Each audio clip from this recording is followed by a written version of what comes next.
ಸ್ನೇಹಿತರೆ ನಮಸ್ಕಾರ. ನಾನು ಗುಬ್ಬಚ್ಚಿ ಸತೀಶ್.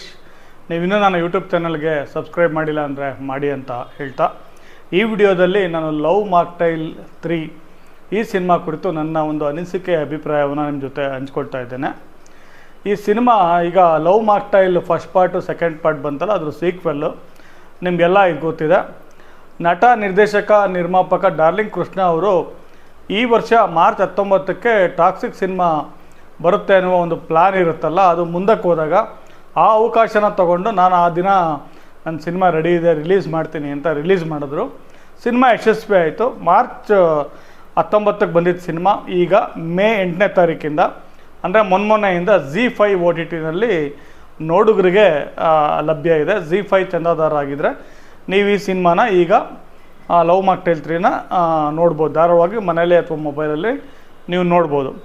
ಈ ಸಿನಿಮಾ ಶುರುವಾಗದೆ ನಿಧಿಮಾ ಮತ್ತು ಒಂದು ಆದಿತ್ಯ ಇವರ ಒಂದು ಚರ್ಚೆಯಿಂದ ಏನು ನಡೆದಿರುತ್ತೆ ಹಿಂದಿನ ಕಥೆನಲ್ಲಿ, ಅದರಲ್ಲಿ ನಮ್ಗುಟ್ಟೋ ಮಗುನ ನಾವು ಯಾವ ರೀತಿ ಬೆಳೆಸಬೇಕು ಅನ್ನುವ ನಂತರ ಅಂತೂ ಒಂದು ಪ್ರೀತಿಯ ಕಿತ್ತಾಟದಲ್ಲಿ ಏನಾಗುತ್ತೆ ಅನ್ನೋದು ಈ ಸಿನಿಮಾ ಆರಂಭದಲ್ಲಿ ಸಿಗುತ್ತೆ. ಈಗ ನಿಧಿಮಾ ಅರ್ಥಾತ್ ನಿಧಿ ಇಲ್ಲ, ಆದಿ ಮಾತ್ರ ಇದ್ದಾನೆ.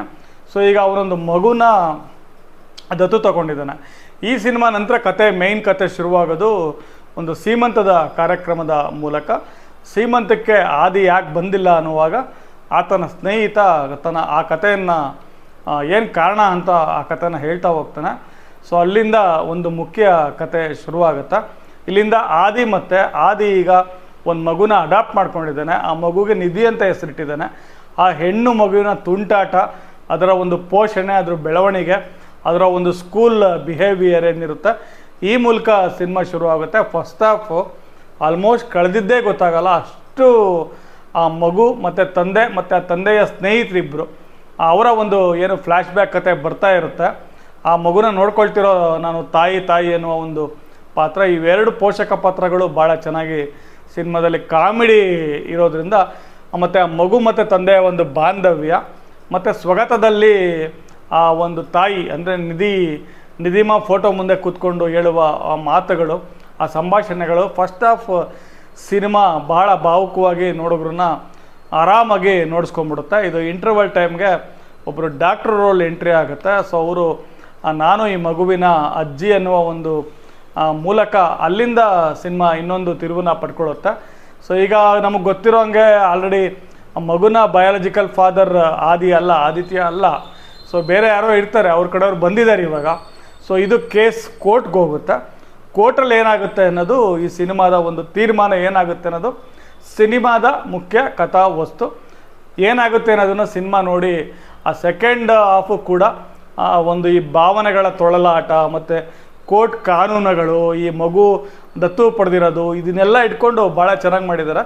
ಈ ಸಿನಿಮಾ ನಾನು ನೆನ್ನೆ ನೋಡೋದಕ್ಕೆ ಬಹು ಮುಖ್ಯವಾಗಿ ಕಾರಣ ಏನಂದರೆ ಆ ನಟ ದಿಲೀಪ್ ರಾಜ್ ಅವರ ಸಾವು. ನಾನು ಯಾವತ್ತೂ ನೋಡಬೇಕು ಅಂದ್ಕೊಂಡಿದ್ದೆ, ನೆನ್ನೆ ಟೈಮ್ ಮಾಡ್ಕೊಂಡು ನೋಡಿದೆ. ದಿಲೀಪ್ ರಾಜ್ ಈ ಸಿನಿಮಾದಲ್ಲಿ ಲಾಯರ್ ರೋಲಲ್ಲಿ ಆ್ಯಕ್ಟ್ ಮಾಡಿದ್ದಾರೆ ಅಂತ ಗೊತ್ತಾಗಿದ ತಕ್ಷಣ ನೆನ್ನೆ ಈ ಮಧ್ಯಾಹ್ನ ಈ ಸಿನಿಮಾನ ಕೂತ್ಕೊಂಡು ನೋಡಿದೆ.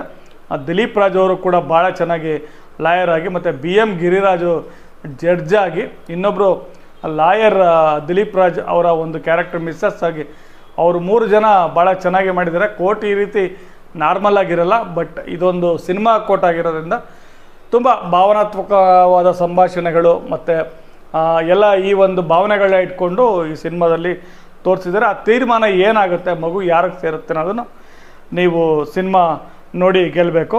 ಇಲ್ಲಿ ಟೋಟಲಿ ನಟ, ನಿರ್ದೇಶಕ, ನಿರ್ಮಾಪಕ ಡಾರ್ಲಿಂಗ್ ಕೃಷ್ಣ ಅವರು ಒಂದು ಎಮೋಷ್ನಲ್ ಕಥೆನ ಒಳ್ಳೆ ಸಾಂಗ್ಸ್ ಮೂಲಕ, ಒಳ್ಳೆ ವಿಜುವಲ್ಸ್ ಮೂಲಕ ಕೊಡುವಲ್ಲಿ ಗೆದ್ದಿದ್ದಾರೆ ಅಂತ ಹೇಳಬೇಕು. ಈ ಒಂದು ಮಗು ಸಮೃತ ಅಂತ ಅದು ಹೆಸರು, ಆ ನಿಧಿಯಾಗಿ ಭಾಳ ಚೆನ್ನಾಗಿ ಈ ಸಿನಿಮಾದ ಮೇಯ್ನ್ ಅಟ್ರಾಕ್ಷನ್ನೇ ಈ ಮಗು.